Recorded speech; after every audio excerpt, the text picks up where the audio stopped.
La division cellulaire.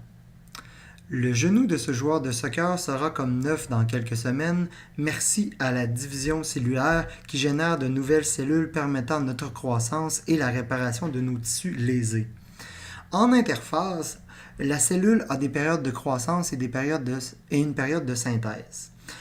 Lorsqu'on plonge dans le noyau d'une cellule, on peut voir la synthèse la plus importante avant d'entamer la division cellulaire, c'est la duplication des chromosomes. On peut voir ici un chromosome et le nouveau chromosome nouvellement généré,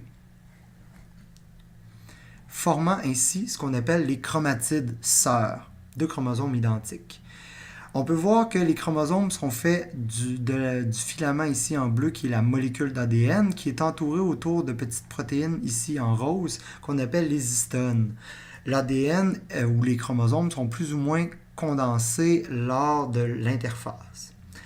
Lors de la prophase, on a ici les centrosomes nouvellement dupliqués qui vont aller au pôle de la cellule, au côté opposé. On voit ici le fuseau mitotique qui se forme. Ce sont des microtubules qui commencent à s'allonger.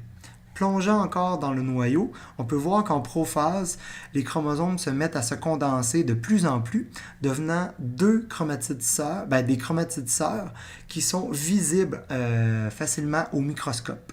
On peut voir ici les chromatides sœurs.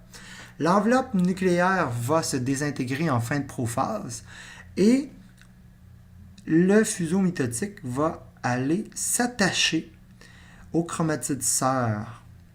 On va le voir ici, les microtubules qui viennent s'attacher à la petite région orange qu'on appelle le centromère.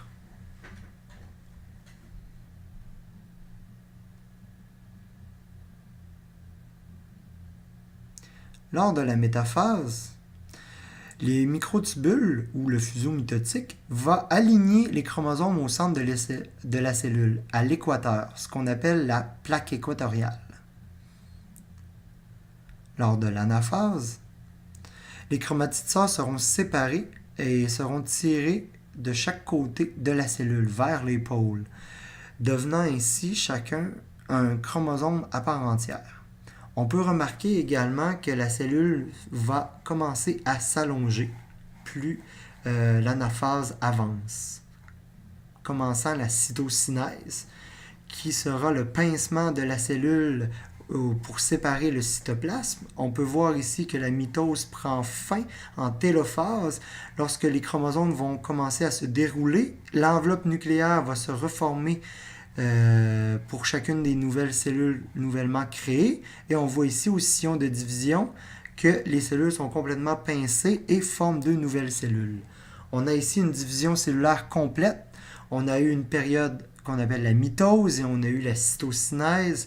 La cytokinèse permettant la séparation du cytoplasme, la mitose permettant la séparation des noyaux.